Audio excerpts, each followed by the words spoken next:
పూర్తి వివరాలకు చదవండి రేపటి అక్షర శిల్పం దినపత్రికలో.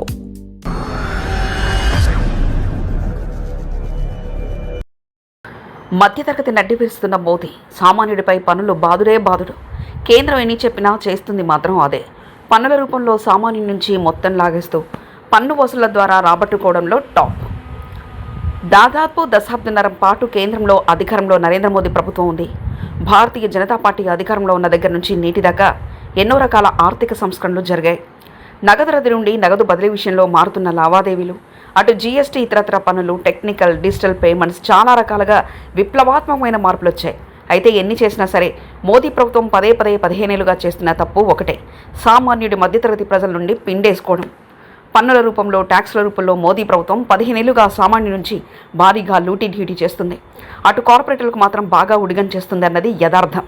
అది అందరికీ తెలిసిన బహిరంగ రహస్యం. ఒకవైపు ప్రజా సంక్షేమ కార్యక్రమాలు, మరోవైపు అభివృద్ధి పథకాలు, రెండింటినీ జోడుగుర్రాల్లా సమాంతరంగా నడపాలంటే ప్రభుత్వానికి తగిన ఆదాయ వనరులు ఉండాలనేది నిర్విధాంశం. ఆ ఆదాయ వనరుల్లో కొంత పన్ను వసూళ్ల ద్వారా రాబట్టుకోవడం సర్వసాధారణం. కానీ పన్ను వసూళ్లలో సాపత్యం లేకపోతే, ఆయా వర్గాలకు అనుగుణంగా పన్నుల వ్యవస్థ లేకపోతే అది సమాజంలో అసమానతలను మరింత పెంచుతుంది. పార్లమెంట్లో ఫిబ్రవరిలో ప్రవేశపెట్టిన బడ్జెట్ ప్రతిపాదనపై జరిగిన చర్చల్లో పాల్గొన్న ఆర్ఎంపీ రాఘవ్ చద్దా ఈ వ్యత్యాసాలను ఎత్తి చూపారు. ముఖ్యంగా ఆదాయ పన్ను, ఐటీలో వ్యక్తిగత, కార్పొరేట్ వర్గాల మధ్య ఉన్న తేడాలను, మళ్ళీ వ్యక్తిగత ఆదాయ పన్నుల్లో కుటుంబాల విషయాల్లో చోటు చేసుకున్న వ్యత్యాసాల వల్ల పౌరులకు జరుగుతున్న నష్టాన్ని ఆయన ప్రత్యేకంగా ప్రస్తావించారు.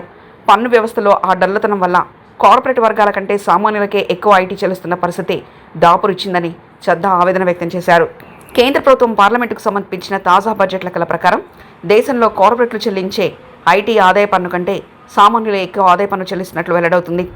గత ఆర్థిక సంవత్సరం 2025-26లో కార్పొరేట్ సంస్థల నిర్వాహకులు 9.80 లక్షల కోట్ల ఆదాయ పన్ను చెల్లించారు. కానీ దీనికంటే ఎక్కువగా సామాన్య పౌరులు చెల్లించిన ఆదాయ పన్ను 11 లక్షల కోట్లుగా నమోదైంది. గతంలో ఈ పరిస్థితి ఉండేది కాదు. కానీ 2019 నుంచి సీన్ రివర్స్ అయింది. దీనికి కారణం డొమెస్టిక్ కంపెనీల పన్ను చెల్లింపు బేస్ రేట్ను కేంద్రం 30 నుంచి 25.17% తగ్గించడమే. దీని ఫలితంగా కార్పొరేట్ ఇన్కమ్ ట్యాక్స్ వసూళ్లు 62% నుంచి 47% తగ్గిపోగా, సామాన్యుల నుంచి వసూళ్లు 38% నుంచి 53% పెరిగిపోయాయి. అంటే దేశంలో సంపన్నుల కంటే సామాన్యులు ఎక్కువ పన్నులు చెల్లిస్తున్నారన్నమాట. తన ఆదాయం కోసం సామాన్యులను ఏటీఎంలుగా ఉపయోగించుకుంటున్న సర్కార్ వారికి తగిన సౌకర్యాలు కల్పించలేదని రాఘవ్ చద్దా విమర్శించారు. అలాగే పొదుపును, మార్కెట్ పెట్టుబడులను ప్రోత్సహిస్తున్న ప్రభుత్వం మరోవైపు పెట్టుబడులు, పొదుపు ద్వారా వచ్చే ఆదాయంపై మళ్ళీ లాంగ్ టర్మ్ క్యాపిటల్ గెయిన్స్ పేరుతో పన్ను వేస్తుంది. దీని ప్రకారం ఒక వ్యక్తి స్టాక్ మార్కెట్లో పెట్టుబడి ఉన్న షేర్లను ఏడాది తర్వాత లాభానికి అమ్ముకుంటే లాభంపై పన్ను చెల్లించాల్సి ఉంటుంది. అలాగే ఫిక్స్డ్ డిపాజిట్ల నిర్మిత మొత్తం కంటే ఎక్కువ వడ్డీ ఆదాయం లభిస్తే దానిపైన టీడీఎస్ రూపంలో పన్ను చెల్లించాల్సి వస్తుంది. దీనివల్ల సామాన్యులు తమ పెట్టుబడులను బంగారం, రియల్ ఎస్టేట్ వంటి రంగాల్లో మళ్లిస్తున్నారు.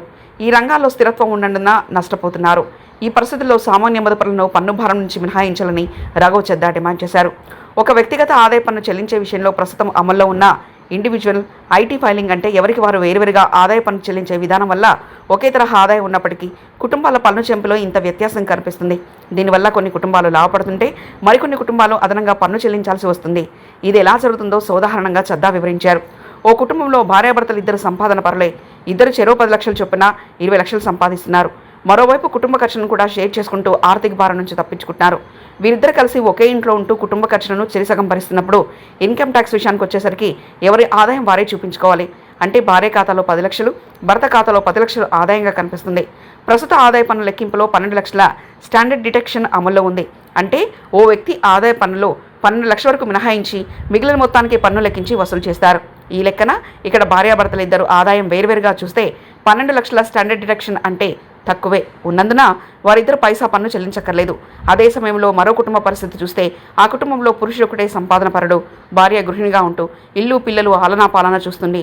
ఆమె భర్త ఆదాయం 20 లక్షలు, అందులో స్టాండర్డ్ డిడక్షన్ 12 లక్షలు మినహాయిస్తే మిగతా 8 లక్షల ఆదాయ పన్ను స్లాబ్ ప్రకారం 1.92 లక్షల పన్ను చెల్లించాల్సి వస్తుంది.